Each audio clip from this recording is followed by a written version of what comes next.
সাকিব আল হাসান বুড়া হয়ে গেছেন, বয়স হয়ে গেছে প্রায় 40 চই। কিন্তু কথায় আছে পুরান চাল বাতে পারে। ঠিক এমনটাই আমাদের সাকিব আল হাসান, যেখানে তিনি আইএল টি-20-তে দ্বিতীয় কোয়ালিফাই ম্যাচে 4 ওভার বল করে মাত্র 20 রান দেন। ব্যাট হাতে 24 বলে 38 রান করেন এবং তিনি ম্যাচ হারার পুরস্কার পান।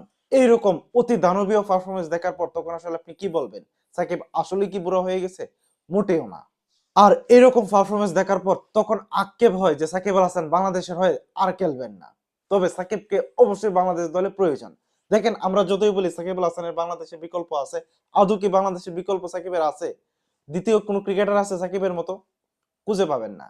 তাই আমাদের যে সামনে টি-20 বিশ্বকাপ আছে, সেই বিশ্বকাপে যদি একজন অলরাউন্ডার নিয়ে যেতে হয়, প্রপার অলরাউন্ডার, তাহলে সাকিবের অবশ্যই প্রয়োজন।